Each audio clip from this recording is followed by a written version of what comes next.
জাতীয় মৎস্য সপ্তাহ উপলক্ষে রাজধানীর বঙ্গবন্ধু আন্তর্জাতিক সম্মেলন কেন্দ্রে উদ্বোধনী অনুষ্ঠানে বক্তব্য রাখেন প্রধানমন্ত্রী শেখ হাসিনা।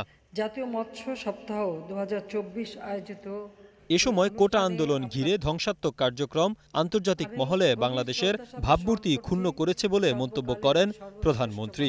ঘোলা পানিতে যারা মাছ শিকার করতে চেয়েছিল তাদের খুঁজে বের করতে দেশবাসীর কাছে আহ্বান জানান তিনি। আমি জানি না অপরাধটা কি ছিল আমাদের,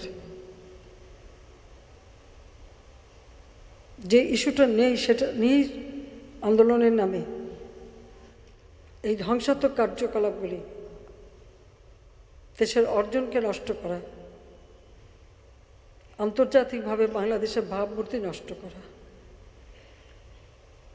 কে কি অর্জন করলো সেটাই আমার প্রশ্ন। আজকে বাংলাদেশ বিশ্ব উন্নয়নের রোল মডেল, সেই মর্যাদাটাকে কেন নষ্ট করা হলো সেটা বিচারের ভার আমি আপনাদের কাছে, দেশবাসীর কাছেই দিচ্ছি। আন্দোলনের সময় নিহতের পরিবারের প্রতি সহমর্মিতা জানিয়ে সরকার প্রধান বলেন, ঘটনা তদন্তে সরকার ইতোমধ্যেই জুডিশিয়াল তদন্ত কমিটি গঠন করেছে। কেন এই রক্ত ছড়া? আজকে যাদের আমরা হারিয়েছি আমি তাদের আত্মার মাগফিরাত কামনা করি, আর যারা আপনজন হারিয়েছে তাদের প্রতি আমার সহমর্মিতা জানাই। কারণ আমি নিজে দেখেছি, এখনো বহু, এমনকি কালকে একটা ছোট শিশুকে পর্যন্ত দেখলাম।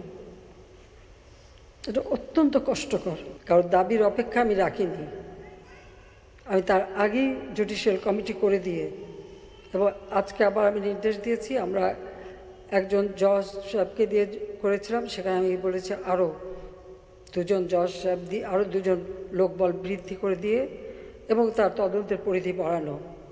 সেবামূলক প্রতিষ্ঠানগুলোতে অগ্নিসংযোগ ও সহিংসতার ঘটনা তদন্তে সহায়তার জন্য জাতিসংঘ সহ আন্তর্জাতিক সংস্থাগুলোর কাছে সরকারের পক্ষ থেকে আহ্বান জানানো হয়েছে বলেও জানিয়েছেন প্রধানমন্ত্রী। আমরা জাতিসংঘের কাছে আবেদন করেছি যে আমরা আন্তর্জাতিকভাবে বিভিন্ন সংস্থা আছে, বিশেষ করে বিদেশে, তাদের কাছে আমরা সহযোগিতা চাই যে এই ঘটনার যথাযথ সুষ্ঠু তদন্ত এবং যারা এর সঙ্গে দোষী তাদের সাজার ব্যবস্থা।